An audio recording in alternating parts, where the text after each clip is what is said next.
Bienvenidos a La Mente y sus cicatrices. Soy Pablo de Lorenzo, psicólogo experto en trauma y acoso. Otra vez estamos con miércoles de malos viajes. Hoy hablaremos de la cocaína, de la nariz social, al tabique de platino. Curiosidad número 1. El tabique nunca se ha sustituido con platino. El dicho tabique de platino es asociado con estos ricos de la farándula. Decir tabique de platino parece algo caro, adecuado al estilo, sustitutivo del tabique. Realmente se usan otras técnicas. Esto es solo una matización antes de comenzar. Y antes recordar que estos son contenidos extras del libro Los malos viajes, los infiernos de la química, que publiqué en Amazon recientemente, en formato Kindle, tapa blanda y tapa dura. Y hoy vamos a hablar del deterioro facial, principalmente relacionado con la zona de la nariz y por qué, cómo, en qué proceso se va produciendo el deterioro. Imagina que estás delante del espejo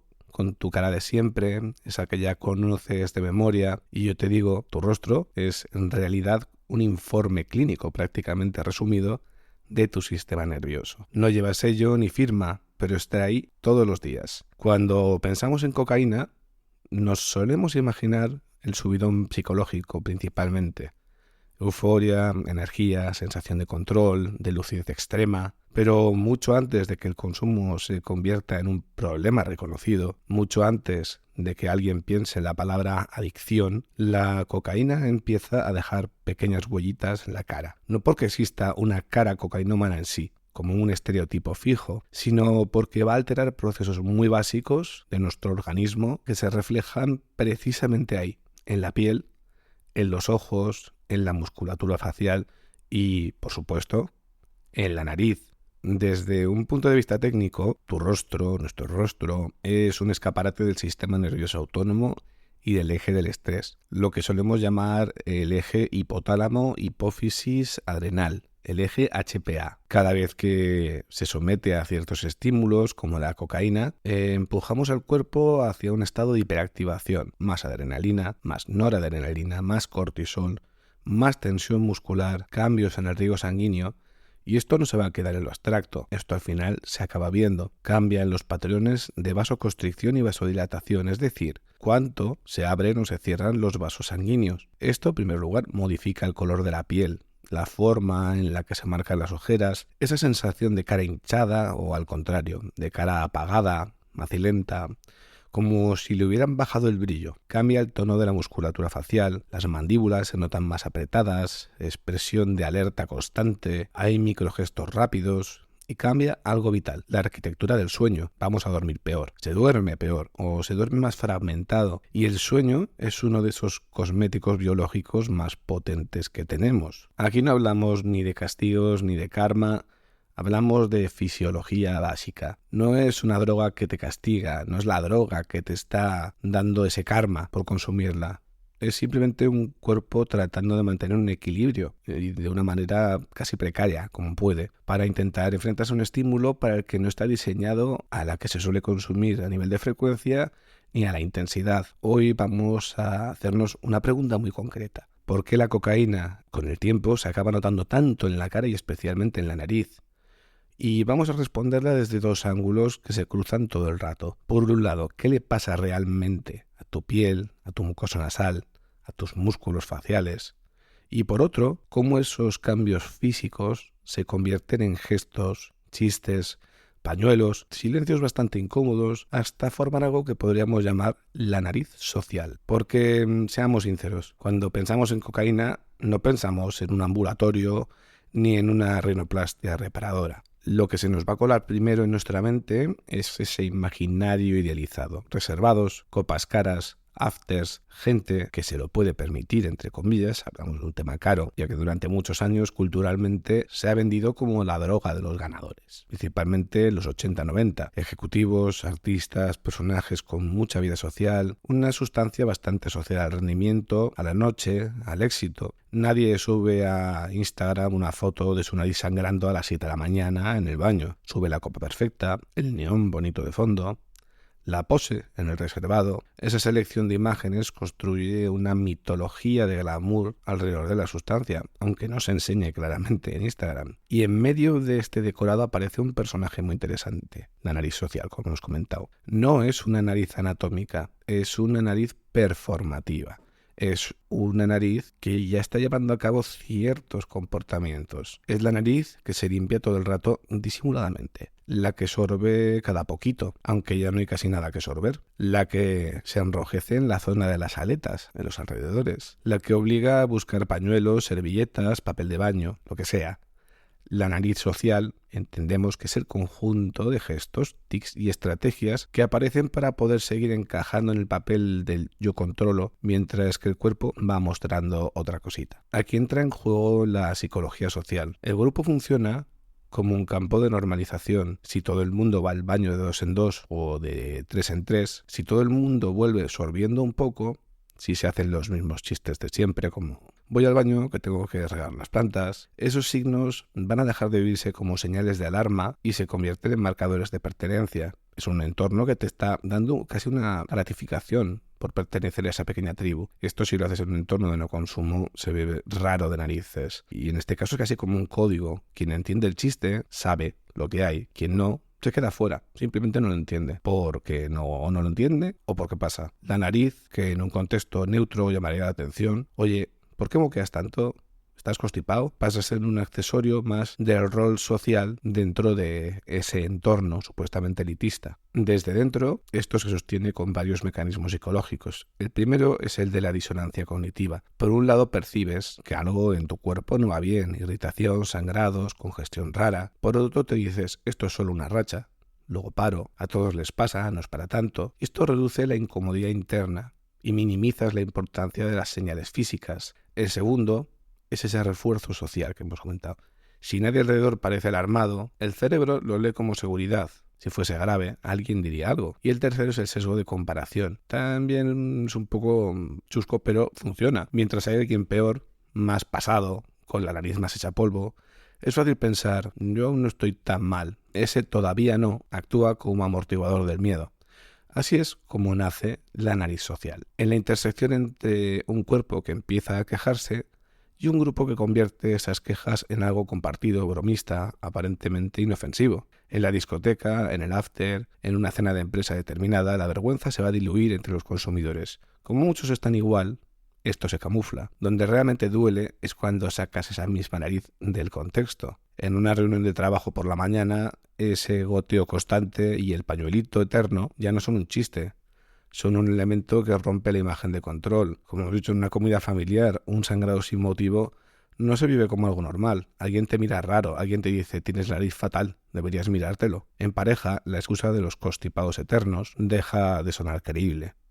La nariz social deja de protegerte y empieza a delatarte. Y ahí se genera una tensión interna fuerte entre la imagen corporal que quieres sostener, soy funcional, lo llevo bien, y la realidad corporal. Tu cara y tu nariz están contando una historia que ni tú quieres contarte, ni realmente es lo que se está contando. Y hasta aquí hemos hablado del decorado. Pero vamos a levantar un poquito más la escenografía y mirar qué hay detrás. ¿Qué está pasando realmente a nivel biológico para que esa nariz social y esa cara de estar siempre al límite aparezcan? Cuando alguien consume cocaína de forma reiterada, no solo sube el ánimo, se activa muy a lo bestia el sistema nervioso simpático, el encargado de la respuesta de lucha y huida. Esto implica, como hemos dicho, activación del eje HPA y la hormona del estrés, cortisol. Todo esto tiene consecuencias muy concretas en la cara. La primera es la vasoconstricción. La cocaína provoca que los vasos sanguíneos se estrechen y a corto plazo la persona puede sentirse hiperactiva y despejada, pero a medio y largo plazo, si esto se repite, llega menos sangre a la piel de la cara. Menos sangre significa menos oxígeno y menos nutrientes. Por eso la piel se vuelve más apagada, más cetrina, pierde ese tono de cara descansada. Técnicamente se favorece una especie de microangiopatía funcional. Los pequeños capilares sufren. No hace falta que se necrose un trozo de piel para hablar de daño. Basta con esa reducción crónica del riego para acelerar el envejecimiento. A esto se le suma el estrés oxidativo. El consumo regular de cocaína aumenta la producción de radicales libres, moléculas inestables que dañan estructuras celulares. Entre lo que ves, peor calidad de colágeno y elastina, las proteínas que dan firmeza y elasticidad a la piel, más tendencia a arrugas finas, textura desigual, da aspecto de piel fatigada. No existe la arruga de la cocaína como tal, pero conjunto hace que el rostro parezca ir algunos años por delante de la edad biológica, sobre todo si a esto le añadimos el pack habitual: tabaco, alcohol, noches largas y una alimentación bastante errática que va de no comer durante mucho tiempo o horas y pillar lo que aparezca o pegarse un atracón. La tercera pieza en esto es la tensión muscular. Con la cocaína, el sistema simpático se pone al mando y el tono muscular sube. No solo la persona consumidora está más inquieta por dentro, también se van a contraer más los músculos de la cara, mandíbulas apretadas, bruxismo, que es el rechinar de los dientes o el apretar las mandíbulas fuertemente, gestos rígidos, sonrisa que se queda medio congelada. Los músculos faciales se van a activar más y se relajan muchísimo menos.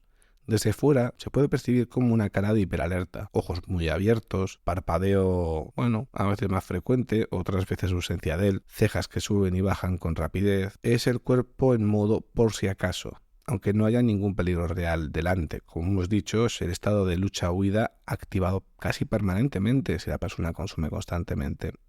Si esta tensión se cronifica, empiezan las cefaleas tensionales, el dolor en la articulación temporomandibular, la sensación de no llegar a relajar la cara nunca del todo. Incluso en reposo parece que la persona que está consumiendo constantemente está todavía enchufado a 220. Y eso también se ve. La gente nota cuando alguien no se llega a apagar o relajar del todo. Y la cuarta pieza es el sueño. La cocaína interfiere con la arquitectura propia del sueño. Cuesta conciliar, uno se despierta mucho más, se da vueltas. El sueño profundo y el sueño REM, que son los más reparadores a nivel cerebral y tisular, se ven alteradísimos. Y el cuerpo, cuando duerme mal, lo cuenta en la cara, más ojeras, también por congestión vascular, hinchazón alrededor de los ojos, esa típica cara de resaca que un día se debe al alcohol, pero cuando el patrón se repite fines de semana y luego entre semana, acaba quedándose casi fija. Es como vivir en un estado permanente de recuperación inacabada. El cuerpo nunca termina de establecerse de nuevo en un estado base. Y luego está la nariz, que es el órgano estrella en este episodio. La mucosa nasal es un tejido muy vascularizado, es decir, tiene muchísimas venitas, muchísimos capilares y está pensado para filtrar, humidificar y calentar el aire, no para recibir un polvo vasoconstrictor cortado con 1000 cosas y a alta velocidad, porque cuando uno snifa no lo hace de forma suave, lo hace a una gran potencia. Cada raya es un contacto directo con esa mucosa, con más vasoconstricción local y más microtrauma mecánico fruto de esa fricción por la velocidad y el golpe. El resultado inmediato es esa congestión extraña, una sensación de anestesia, necesidad de sorber y sonarse, y el resultado a medio plazo, si el patrón se mantiene, es una mucosa cada vez más inflamada, más frágil y más propensa a sangrar. Pero de eso entraremos a hablar un poquito más adelante.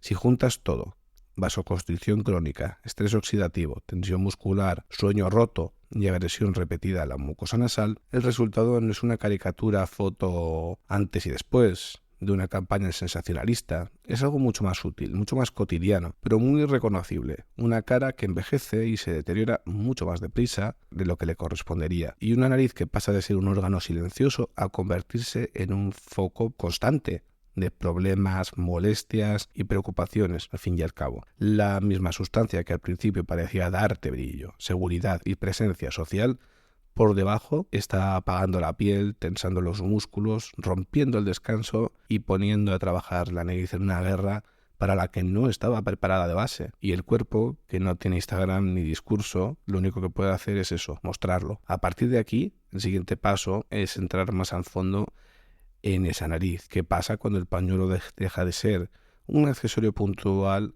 y se convierte en una extensión de la mano? ¿Qué ocurre dentro de la mucosa cuando hablamos ya de la lesión y no solo de la molestia. Y más adelante, ¿qué sucede cuando el espejo se convierte en un testigo incómodo de todo esto? Vistos un poco los puntos desde fuera, vamos a acercar mucho más la cámara y entrar en lo que pasa cuando el pañuelo ya se ha convertido en, como hemos dicho, esa extensión de la mano. Cuando ya empiezan los problemas de verdad. Al principio es el eterno constipado.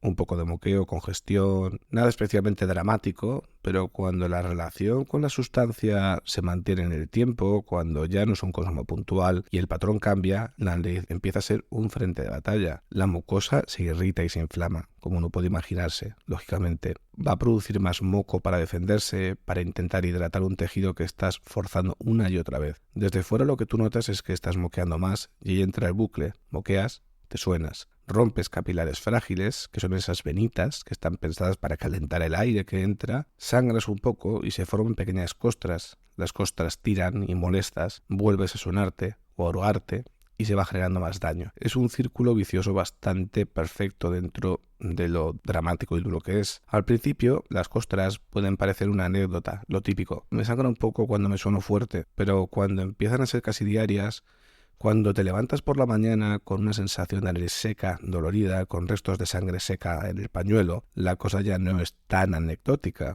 Ahí ya hay un tejido que te está pidiendo tiempo, descanso y cuidados que no estás recibiendo. Y si además uno es de los que no soportan la sensación de costra y se la arranca con la uña o con un bastoncillo, el daño se va a ir multiplicando, porque cada vez que tiras de una costra estás arrancando también parte del tejido nuevo que el cuerpo está intentando reparar. Es como quitarte la postilla de una herida del brazo cada vez que aparece un poquito de piel nueva. Lo que pasa es que en la nariz no se ve, pero el proceso es súper parecido, es prácticamente similar. Con el tiempo, los sangrados nasales se vuelven más frecuentes, ya que no sangras solo después de una noche muy intensa, sino al sonarte en el trabajo, al estornudar, e incluso a veces simplemente al tocarte. Esto ya no es tenonal sensible, esto ya es una mucosa frágil, inflamable, con capilares tan superficiales que se rompen con lo mínimo. Ya no hay una capita protectora, es que está directamente el tejido vascular al aire. A todo esto tenemos que sumarle un actor nuevo, que puede haber aparecido antes, pero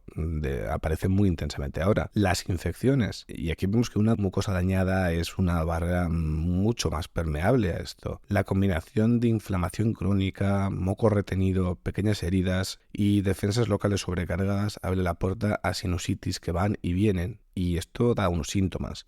Dolor facial, presión en la frente o en los pómulos, mucosidad mucho más espesa y a veces incluso con mal olor. Desde fuera parece que uno es la persona que siempre está mal de la nariz, pero desde dentro lo que hay es un tejido que no consigue volver al estado de calma desde quizás hace mucho tiempo. Y luego está el tabique, eje central de esta narrativa, pero también es una pared central, un eje central que separa las dos fosas.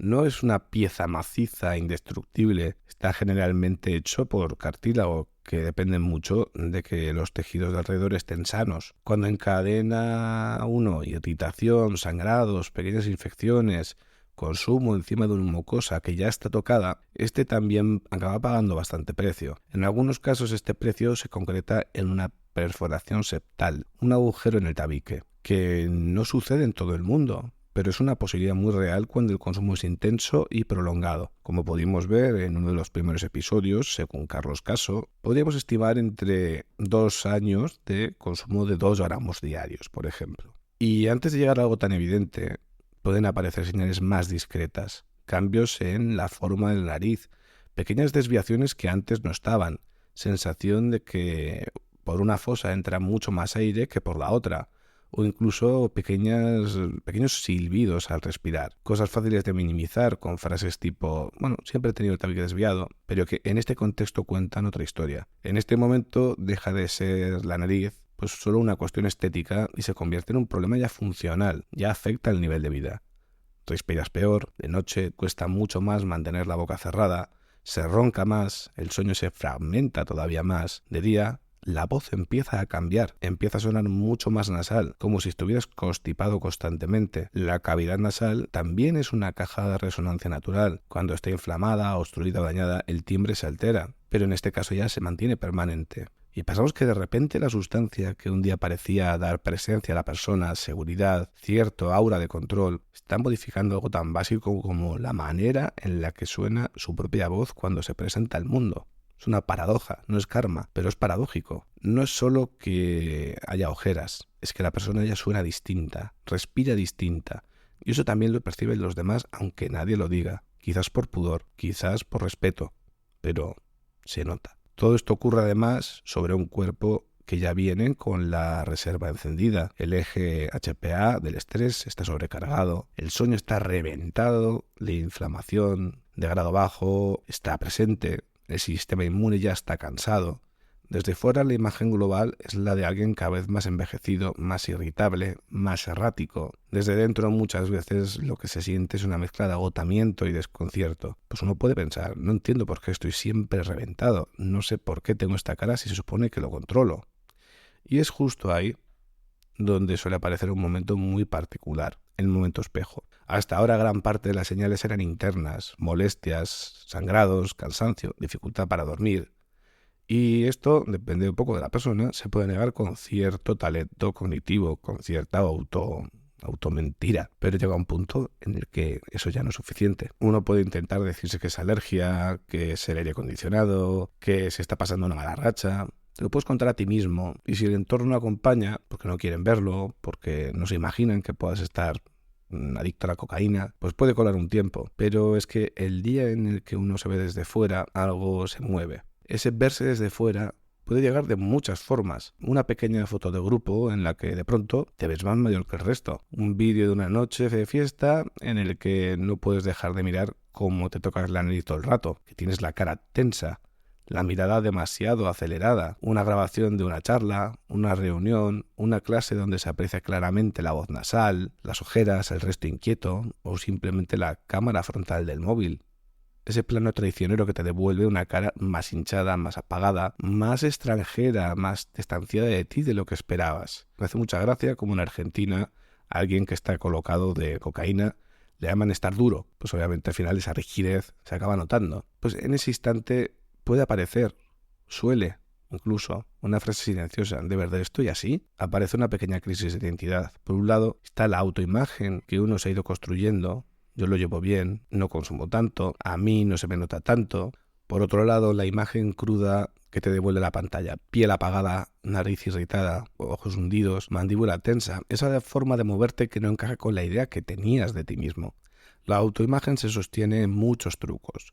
Compararte siempre con alguien que va más pasado que tú, recordarte que sigues trabajando, que sigues haciendo bien las cosas, que no has tocado fondo como otros, pero la bioimagen, en cambio, no razona, solo te enseña. Cuando esa distancia se hace demasiado grande, el cerebro tiene que hacer algo con la incomodidad. Puede negarlo a lo bruto, o esta foto está mal hecha, o era un mal día, o llevo muchas noches durmiendo mal por X motivo, o puede dejar que entre un poco de realidad. Igual esto empieza a estar pasando más factura de lo que pensaba. Hay algo muy interesante. Mucha gente no llega a pedir ayuda diciendo tengo un problema con la cocaína. Llega con algo que suena mucho más superficial. No quiero destrozarme la cara. Me agobia pensar que en el trabajo se me note. Me veo fatal en las fotos. ¿Puede esto parecer frívolo? Puede.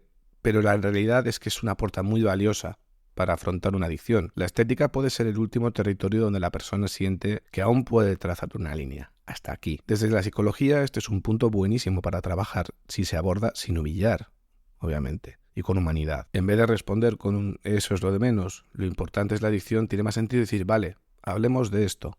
¿Qué ves y qué no te encaja ya? Porque esa preocupación por la cara, por la nariz y por cómo te perciben los demás está hablando de algo más profundo, del miedo a perder dignidad, atractivo, credibilidad, y ese miedo se puede usar como una importantísima palanca. En consulta a veces el trabajo empieza así, mirando juntos una foto, un vídeo y poniéndole palabras a lo que se ve. ¿Qué notas en tu expresión? ¿En qué te pareces tú al de hace 5 años y en qué no? ¿Qué te dices cuando ves esta imagen? No se trata de machacar o en un mira lo que te has hecho, sino de traducir. Esto es lo que ves en tu cara y en tu nariz. Es la factura de tu cuerpo que lleva mucho tiempo forzado. Y ahí el espejo de pronto deja de ser solo un enemigo que humilla y puede transformarse en un termómetro. No estás obligado a odiar lo que ves. Puedes usarlo como información. Si cada mes te ves un poco más agotado, un poco más envejecido, un poco más desfigurado respecto a la idea que tienes de ti mismo, quizá la pregunta ya no es cómo te ha puesto mejor, sino qué tendría que cambiar para que esta tendencia se frene. Y es verdad, no todo el mundo que se ve mal frente a una foto va a cambiar su relación con la cocaína, pero muchas decisiones importantes empiezan en lugares aparentemente pequeños. En el momento en que alguien mirándose al espejo piensa por dentro, aunque no se lo diga a nadie, yo así no quiero seguir mucho tiempo, aunque luego lo tape, aunque luego se ría, aunque siga consumiendo. Ese pensamiento ya está ahí.